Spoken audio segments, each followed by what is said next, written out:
Okay, so quick little update on what's going on in my garden. I got some dwarf cosmos in bloom.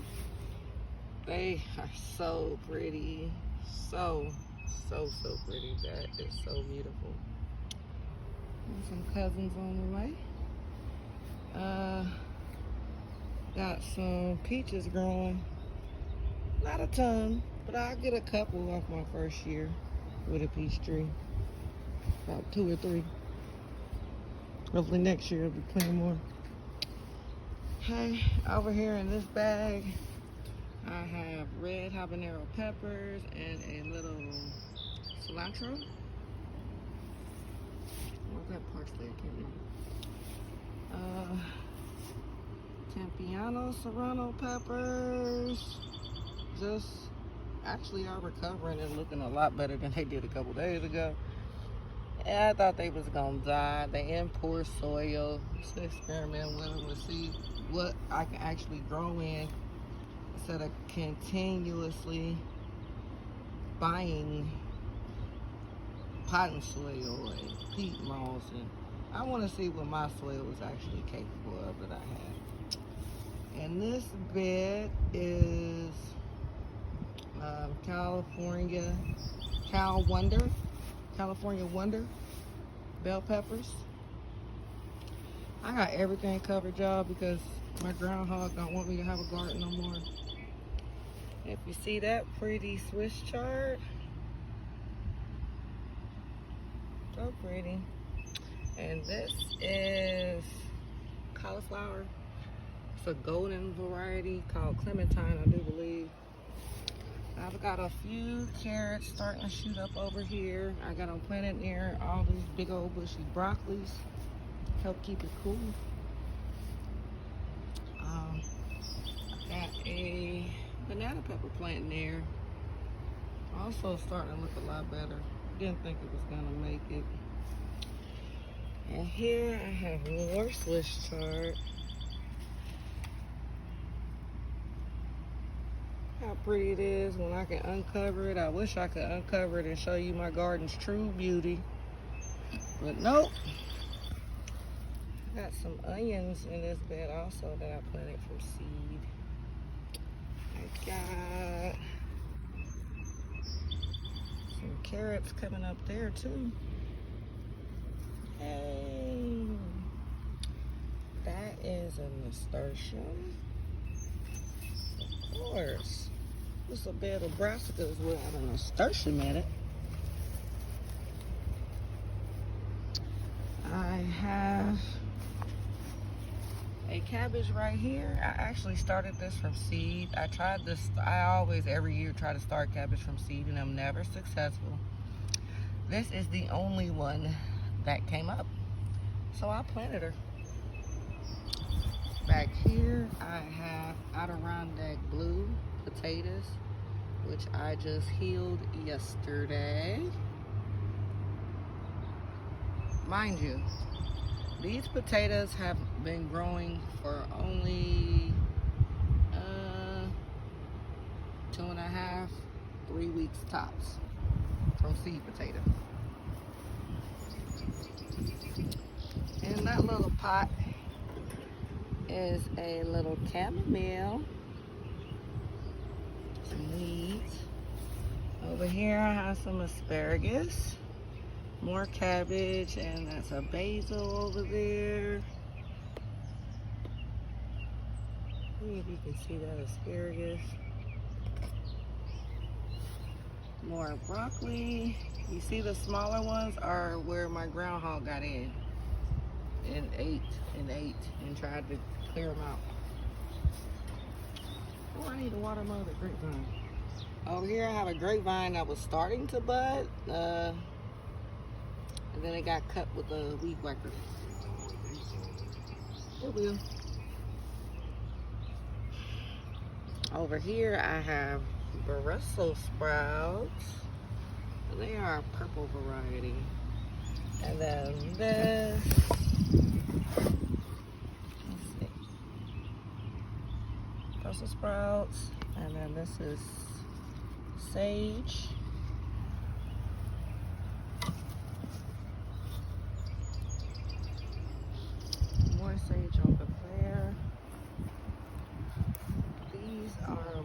mustard greens. And of course, there's some basil in there. I want you to get to see it, guys. That's so green and beautiful. And then over here, we got some more onions. And we've got some cabbages. And yes, the groundhog did get a couple of them, but they had a leaf still left on them. I left them to see what would happen.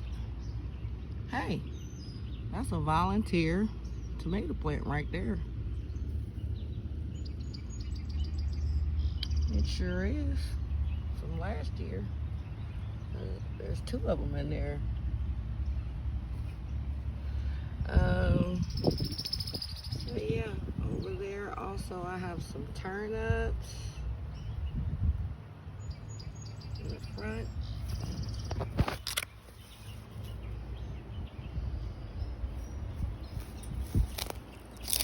And I think those are purple Cherokee, which I didn't have any of those seeds started this year. I'm excited. I'm gonna let them go.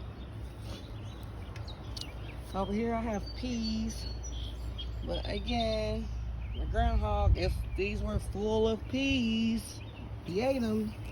Put more seeds now. Let's see if we can get some peas this season.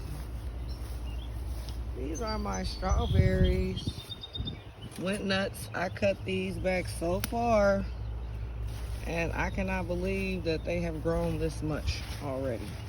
This is unbelievable. Unbelievable. Tons of flowers, tons of blooms, no strawberries yet. I come out here every day and try to let some pollinators in, because we want some strawberries, and we should have clusters and clusters of strawberries. I'm gonna have to cut them back again though, because if you ever grew strawberries, you know they just run, shoot off runners, and spread and spread and spread. I don't want that. Because I'll just have to make this whole bed of strawberries next year, and I don't have that type of space in my yard. So then I have some more onions planted there, a couple rows. There is more turnips. And there are my babies, my collard greens.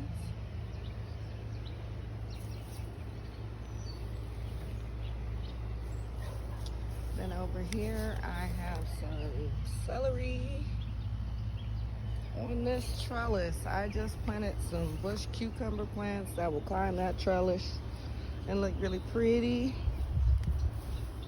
On the other side of the trellis, I planted some lima beans to climb also. This is a bed of potatoes.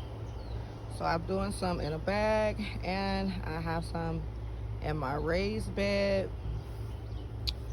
My raised bed pretty much is going straight all the way into the earth as well.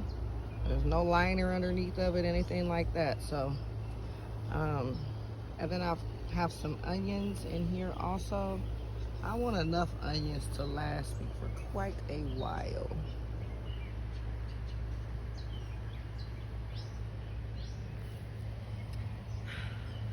I have 3 varieties in here. I believe those are red Pontiac, and then I've got some German butterball, russet, and Kennebec white in this bed, like a row of each. And here is where, this is my new area. I had that pool put up here. I decided I wanted a bigger garden and grow more food. I have a composting pile right here where I don't know what exactly what's going to be planted in that row, but probably corn, a double row of corn, maybe 2 double rows of corn. I'm not sure. I have to figure it out. And then, so I had 3 beautiful eggplant transplants that I put out here. Guess who enjoyed them? The fucking beaver. I put some more seeds, and you see he ate these down to nothing. But I feel like I see something growing on there. Can you see it? There he is. I'm sorry. I feel like I see little nodes still there to grow. So I'm letting it see what it does. This one looks like it may. Sorry. Get it for you. See those green little dots on there? That's showing me that it could grow back. However, I did put some seeds down there. But if you've ever grown eggplant, you know they say start at 6 to 8 weeks before your last frost day. So it's gonna be a while. Here I had Anaheim peppers, and since these are the only two I'm gonna be able to identify, I left them because they still got a chance. Even though these were 5-inch tall plants yesterday, beautiful. So here is where I had to replant this entire row. Oh, and I just transplanted this and it's struggling. Man, can you give me some water? Like a cup of water? A cup of Yeah, just a cup of water. No, I just need it for enough for this plant right here. Okay. One plant.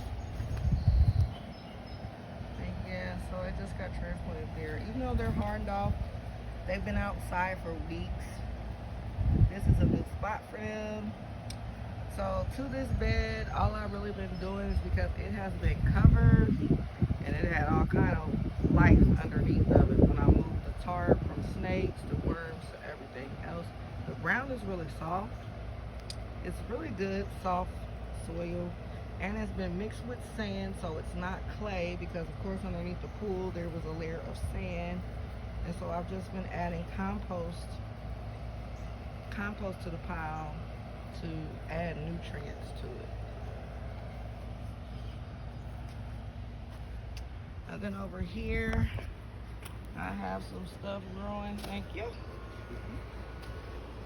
That's my baby. Hi, YouTube. What'd you come out here for, son? Check on you, see what you're Oh. doing. And it's nice. I like to get outside Yeah, in the it's a morning. beautiful day. Yeah, that's a good time to be out here. It's gonna be too hot later. Yeah. And I was then, out here yesterday till about like 1 oh on yeah, the front porch just chilling. it was still hot. Yeah. And this bucket, I have 2 Hungarian peppers. We'll see what happens with them. They struggle. What happened was they started in this 6L. These are banana peppers. They started in this 6L like this, well, 12 cell. And I just used the ones I wanted to use and said bump the rest of them. Same thing with these Romanesco broccoli. But the ones that I did keep, I planted in a pot. Not one, the groundhog cannot even reach them. They haven't been bothered by anything. And they are doing really well. So over in this pot is raspberries, a double gold raspberry bush. And then I got some chamomile beside it, just to help bring in some pollinators whenever it does have fruit. We shall see. I had chickens, y'all. Do you see that? All those feathers? And that big ass hole dug? Yeah, raccoons. Got in there and killed all my chickens. I'm so heartbroken, I don't know if I can go through that again. So until I can figure out a better way to enclose them, a better structure to house them in. Not right now. I finally got some green beans sprouting in these little windowsill containers.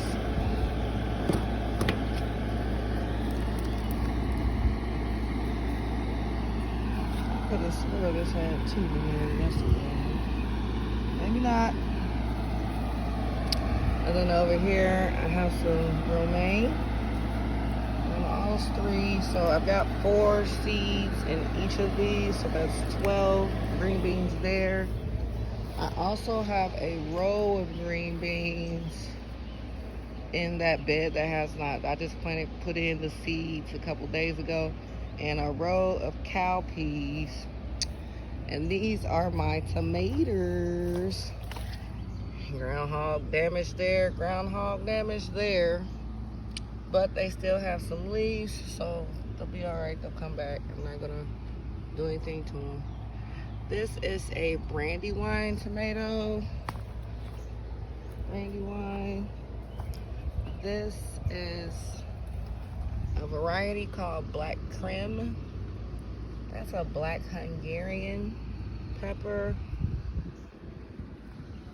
Don't know what she is. Don't know what they are.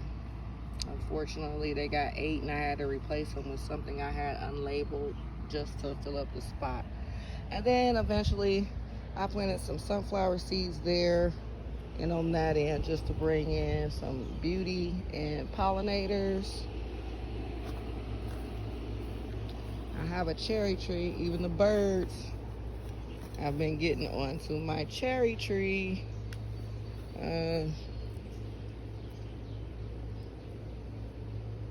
Yeah, they've been at it pretty good. You feel the sun. But you see little cherries forming. I'll get a couple cherries, whatever cherries they left me, because I had tons of blooms on this tree. So whatever cherries they left me, that's what I'll have this year. All right, guys, that is my urban backyard garden. I hope you enjoyed this video.